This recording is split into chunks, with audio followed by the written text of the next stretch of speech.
तो negative cycle रोकना, stop करना क्यों ज़रूरी है? जो एक जनरेशन से दूसरी जनरेशन में पास ऑन होती है वो जानना बहुत ज़रूरी है। अगर आपका पार्टनर या आप खुद बहुत अच्छे स्वभाव के हो मगर आपके इमोशन पे आपके कंट्रोल नहीं रहता, आपके रिलेशन में बहुत सारी दिक्कत होती है। आप बाहर की दुनिया के साथ बहुत अच्छे बिहेव करते हो, बहुत अच्छा रहता है,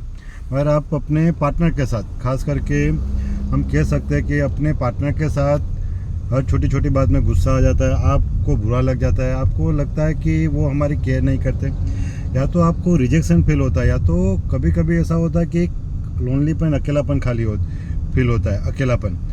वो खालीपन महसूस होने के कारण आपके पार्टनर जवाबदार है वैसा नहीं है, शायद आप भी रिस्पॉन्सिबल हो वैसा नहीं होता। ये एक्चुअली होता है अपनी पेरेंटिंग पे डिपेंड।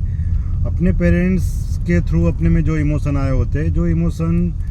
और हमारी जो कंडीशन हुई होती है, जिसमें हमारा डिफेंस मैकेनिज्म कैसा डेवलप हुआ है, हेल्दी हुआ है, इमेच्योर हुआ है कि मैच्योर हेल्दी डिफेंस, जो डिफेंस मैकेनिज्म है वो डेवलप हुई है, उस पर डिपेंड रहता है। अगर हम कभी सेल्फ डिपेंडेंट बने ही ना हो इमोशनली, या तो हम कभी हमेशा सेल्फ डिपेंडेंस ना बनने के कारण एक्सटर्नल वैलिडेशन चाहिए, मतलब दूसरे के जो हक है दूसरे सजेस्ट करे तब भी हम कर पाते, दूसरे लोग सपोर्ट करें इमोशनली तब भी हम सही चीज़ हो तभी कर पाते। कोई भी डिसीजन लेने से पहले हम दूसरों की राय लेना चाहते हैं, सही है कि गलत। हाँ, किसी से डिस्कस करते हैं वो बात अलग है कि इसमें कोई प्लस माइनस क्या, प्रोज एंड कॉन्स है। उसकी जगह पे दूसरे लोग जब वैलिडेट करें, दूसरे लोग हम अच्छा कहें, तभी हमें वैसा लगे कि हमें ये चीज़ करनी चाहिए। और ऐसे एक्सटर्नल वैलिडेशन होता है, सेल्फ इमेज पुअर होती है, या तो इमोशनली डिपेंडेंट होते हैं, या तो फिर गिल्ट ट्रैपिंग रहता है कि मान लो कि भाई ये तूने क्यों नहीं किया, भाई मैं कब का वेट कर रहा था तुम्हारे फ़ोन का, पूरे दिन का तूने फ़ोन क्यों नहीं किया, और हम बताए कि भाई मैं आज बिज़ी था, तो मैं आज हर रोज़ में 10 दिन से तो हर रोज़ मैं फ़ोन करता था, आज मैं नहीं कर पाया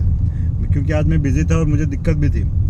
तो सामने वाला इंसान उस टाइम अगर गिल्ट ट्रैप डाल रहा है, एक दिन में अगर हमने कहा कि आप एक दिन क्यों नहीं कर पा रहे थे, आप क्यों नहीं किया, तो सामने वाले का जवाब होता है जिसमें हमें गिल्ट ट्रैपिंग हो, जिसमें हमें अफसोस हो, या तो वो संबंध तोड़ डाले। फिर हमें अफसोस रहता है, या तो हमें डर लगता है कि fear of loss of relationship. अगर ऐसी चीज़ें रह रही है, वो चाहे खास करके नज़दीकी रिलेशन में होती है, वो चाहे फ्रेंड से हो, पार्टनर से हो, माँ बाप से हो, बच्चों से हो, जहाँ पे अपनी बात सही तरह से एक्सप्रेस की हो तभी भी सामने वाला इंसान समझने की जगह पे ब्लेमिंग करता है और गिल्ट ट्रैपिंग करता है, या तो हम वैसा कर रहे हैं। तो ये समझने की बहुत ज़रूरी है कि ये तकलीफ एक्चुअली नेगेटिव साइकिल पास हो नहीं है एक जनरेशन से दूसरे जनरेशन में। मतलब कि हमारे पेरेंट के थ्रू हमें इसी तरह फीलिंग हुआ हो और हम इसी तरह कंडीशन हुए हो, हम इसी तरह बड़े हुए और हमारी डिफेंस मैकेनिज्म हमारे नेचर में भी वही आया हो, तो हम अपने पार्टनर के साथ भी वही करेंगे, या तो हमारे साथ भी वही चीज़ हो रही है रिपीट, तो हमें उस चीज़ में ट्रिगरिंग रहेगा, मतलब ये वो ट्रिगरिंग फैक्टर बनेगा। जैसे कि पार्टनर ने कभी बिना खाए बिना पूछे कहीं बाहर गए और खाना खा लिया था, और हमें लगा कि उन्होंने खा लिया और हम वेट करते रहे थे और हमें बताया नहीं, और उस बात को लेकर हम अगर झगड़ा कर रहे हैं, बाद में पता चलता है 1-2 दिन के बाद कि उन्होंने फ़ोन किया था मगर हमारा फ़ोन बिजी था या तो बंद था, तो वो चीज़ भी हम एक्सेप्ट नहीं कर पाते।